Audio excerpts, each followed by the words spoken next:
Olá! Hoje a gente vai mergulhar de cabeça em uma das mentes mais brilhantes da história, Platão. Sabe, se alguma vez na vida a gente parou para pensar o que é a realidade ou o que é justiça de verdade, bom, a gente está fazendo exatamente as mesmas perguntas que ele fez há mais de 2000 anos. E são perguntas que, olha, moldaram o jeito que o Ocidente inteiro pensa até hoje. Então, vamos direto ao ponto com a grande questão. O que é a realidade? Será que o mundo que a gente vê, que a gente toca, que a gente sente, é isso? É tudo que existe? Ou será que é só uma pontinha do iceberg? Essa pergunta, pessoal, é a chave que abre a porta para todo o universo de Platão. Para entender as ideias dele, primeiro a gente precisa saber quem ele foi. Platão nasceu em Atenas, lá por volta de 427 a.C., numa família bem rica e influente, bem no meio do auge cultural da cidade. E ele viveu bastante, uns 80 anos, uma vida inteira dedicada a uma missão: buscar a verdade. E essa busca toda começou de verdade quando ele encontrou uma pessoa que mudou o rumo da vida dele para sempre. Com uns 20 e poucos anos, ele conhece ninguém menos que Sócrates e vira seu discípulo mais fiel. Só que aí vem um baque: a execução do mestre dele, em 399 a.C. Isso foi um trauma tão grande para Platão que o fez questionar tudo, inclusive a própria democracia. Depois de um tempo viajando, ele volta para Atenas e funda a famosa Academia.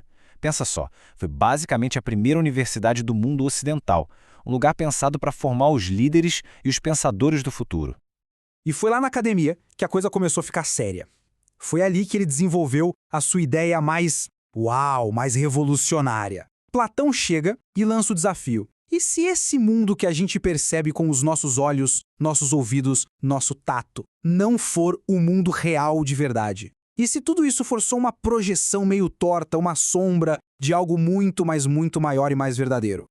Para explicar essa ideia, Platão diz que existem dois mundos. De um lado, a gente tem o que ele chamou de mundo sensível. É este nosso mundo aqui, o mundo físico. É um lugar que muda o tempo todo. É imperfeito, as coisas nascem e morrem. É o reino da opinião, do eu acho que.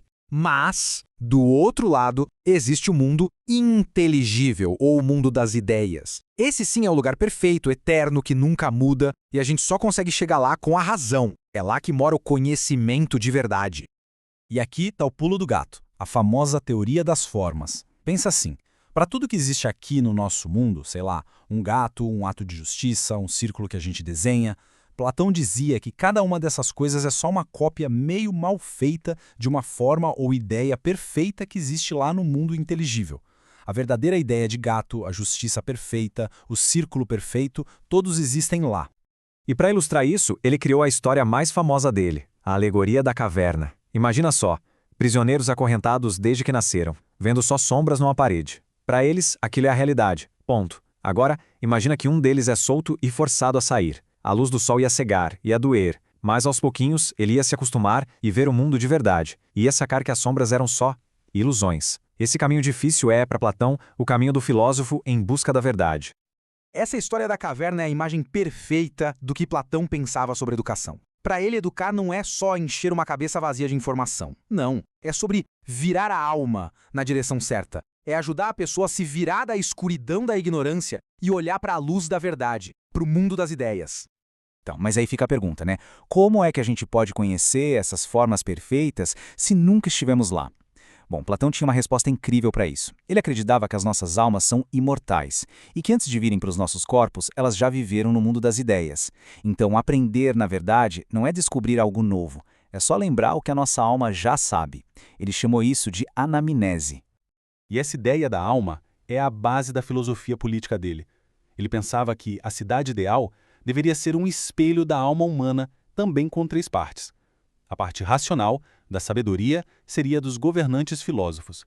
A parte irascível, da coragem, a dos guerreiros. E a parte concupiscente, dos desejos e da produção, seria o dos artesãos. E quem deveria governar essa cidade? Para Platão, a resposta era bem radical: o rei filósofo. Somente quem saiu da caverna, quem usou a razão para entender o que é o bem de verdade, o que é a justiça perfeita, só essas pessoas teriam a sabedoria para guiar a sociedade de um jeito justo, sem cair na tentação do poder ou na ignorância. O legado que Platão deixou é sinceramente gigantesco. Ele não só praticamente fundou a metafísica, como as ideias dele sobre ética, política e realidade ecoam até hoje, influenciando uma galera por mais de 2.400 anos. Dizem que toda a filosofia ocidental é só uma série de notas de rodapé a Platão. E olha, não é exagero. E no fim, Platão deixa a gente com essa provocação. Se o mundo em que vivemos é um mundo de sombras, de cópias, como é que a gente pode usar a nossa razão para chegar mais perto da verdade, da beleza e da justiça nas suas formas mais puras? A jornada para fora da caverna, segundo ele, está aí. É um convite aberto a todo mundo.